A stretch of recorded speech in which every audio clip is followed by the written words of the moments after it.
जय हिंद दोस्तों स्वागत है आप सभी लोगों का आपके अपने YouTube channel Goswami class time पर। दोस्तों उम्मीद करेंगे कि आप लोग बढ़िया होंगे, मस्त होंगे और अच्छे तरीका से स्टडी जो दोस्तों कर रहे होंगे। तो दोस्तों फिर से आज की इस वीडियो में हम लोग क्लास 10th के साइंस का वैसे सब्जेक्ट के क्वेश्चन को लेकर आए हैं जो आपको एग्जाम में जो है दोस्तों पूछे जाएंगे। ठीक है दोस्तों, तो दोस्तों चलिए इस वीडियो को शुरू करते हैं और जानते हैं कि कैसा सवाल है। ठीक है दोस्तों, तो दोस्तों सवाल है कि उत्तल दर्पण, अवतल दर्पण और समतल दर्पण के दो दो उपयोग लिखें। और ये सवाल जो है दोस्तों आपको ऑब्जेक्टिव और सब्जेक्टिव दोनों में पूछे जाते हैं। ठीक है दोस्तों कभी कल का होता है कि उत्तल दर्पण का उपयोग जो दोस्तों आपको ऑब्जेक्टिव में पूछ दिया जाता है, चाहे उत्तल दर्पण के हुए, चाहे तो अवतल दर्पण के हुए, चाहे तो समतल दर्पण के हुए। ठीक है, और साथ में इसका ऑब्जेक्टिव भी पूछ देता है आपको एग्जाम में। ठीक है, तो इस वीडियो में आपको सब्जेक्टिव भी क्लियर हो जाएगा और साथ में ऑब्जेक्टिव भी क्लियर हो जाएगा। ठीक है, तो चलिए हम लोग जानते हैं इसका उत्तर। तो दोस्तों उत्तर जो है दोस्तों आपको लिए बहुत सटीक और शानदार लिखे हैं। ठीक है दोस्तों, उत्तर में लिखिएगा आप, पहले लिखिएगा उत्तल दर्पण के, क्या आगे उत्तल है तो आगे उत्तल के लिखिएगा। ठीक है, तो क्या लिखेगा कि उत्तल दर्पण के दो उपयोग निम्नलिखित है। यानी बहुत सारे उपयोग होते हैं लेकिन मुख्य रूप से हमके वो लिखना है दो गो लिखे, लेकिन इस तरह से लिख दीजिएगा कि उत्तल दर्पण के दो उपयोग निम्नलिखित है।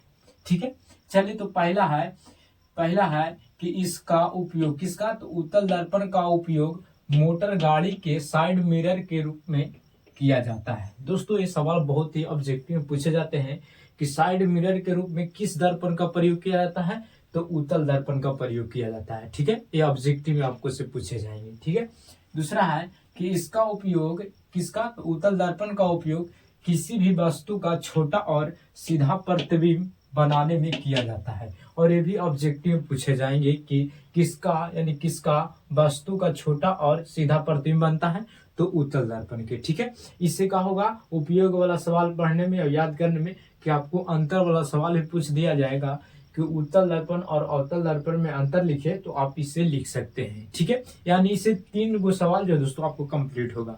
सबसे पहले कि अंतर वाला सवाल, फिर ऑब्जेक्टिव सवाल, फिर इससे जो उपयोग पूछे जाएंगे ये सवाल, यानी 3 सवाल जो दोस्तों आपको यहाँ से कंप्लीट हो जाएगा। ठीक है, तो 2 को लिखने के लिए कहा तो 2 को लिखिएगा। ठीक है, चलिए अब हम लोग जानेंगे अवतल दर्पण की। तो लिखिएगा अवतल दर्पण के 2 उपयोग निम्नलिखित है, यानी दो वो जो उपयोग है वो निम्नलिखित है। ठीक है, उसके बाद पहला लिखेगा कि इसका उपयोग किसका, तो अवतल दर्पण का उपयोग दाढ़ी बनाने में किया जाता है। जहाँ पे आप लोग सैलून में जाते हैं तो आगे की ओर और पीछे की ओर जो दर्पण लगा होता है उसमें किसका उपयोग किया जाता है, तो ये सवाल आपको से पूछ दिया जाएगा कि दाढ़ी बनाने में किस दर्पण का प्रयोग किया जाता है, तो अवतल दर्पण का प्रयोग किया जाता है। ठीक है, इसको आप याद रखिएगा।